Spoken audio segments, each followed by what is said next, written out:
Okay, welcome again sa isa na naman nating edisyon ng ating toy review.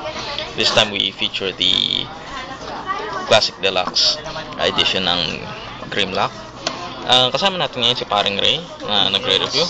Okay, so this time Paring Ray, anong papansin natin dito sa Grimlock natin? Para siyang Zoids.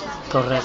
Zoids, hindi siya yung katulad ng classic na Grimlock wherein mechanical dinosaur. But this one, ginawa nila medyo high-tech ng kaunti.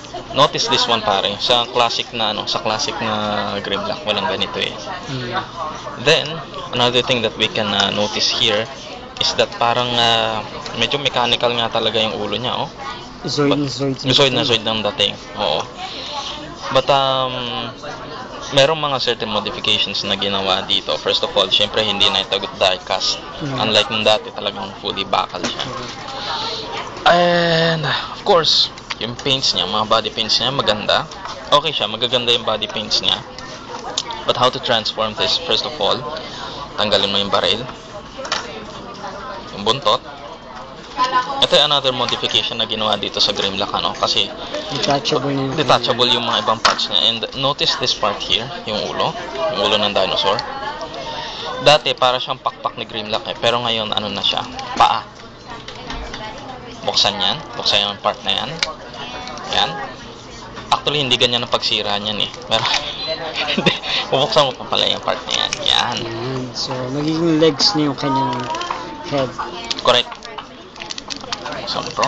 Buksan mo yung part na yan. Mukhang hindi na-transform na matagal. Oo, mukhang ingat na ingat talaga si parang Romel dito. Okay, yan. So, yan.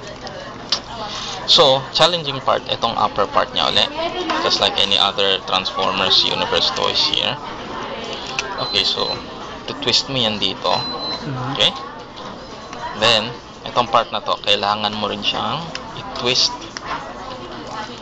Okay? Then, see here. Tago mo yan.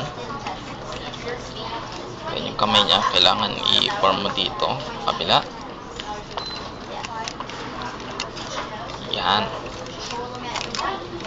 Medyo sexy yung dating na itong itong Grimlock na to, no? Yan. Yan. We're almost there. Kailangan mo na lang ayusin itong part na to. Tago yan. Tago mo yung part na yan. So, kamusta naman yung articulation ng bagong... Ito mas okay yung articulation nitong Grimlock natin ngayon kumpara sa yung Encore talaga o yung bakal, yung first release nito way back 1980s, This time mas maraming pose ang magagawa mo dito. Yan. However, as I have commented earlier, yung medyo hindi ko lang nagustuhan dito yung paa, yung legs, kasi hindi siya yung parang siyang alam mo yun, parang yung bibig ng dinosaur paa. So, I don't buy on that idea. Pero, in a way, in fairness sa articulation niya, well articulated itong toy na to ngayon.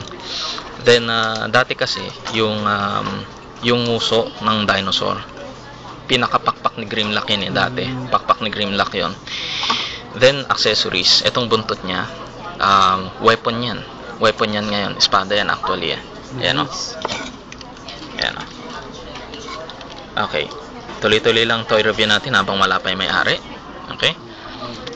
Then ito, yung meron siyang gun. Handgun. Meron siyang handgun. Yan. Okay. So, ayan. Nice. So, ito si paring Lyndon.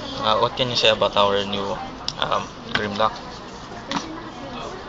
Okay, she's speechless. Thank you so much for tuning in to this toy review. Hope you like it.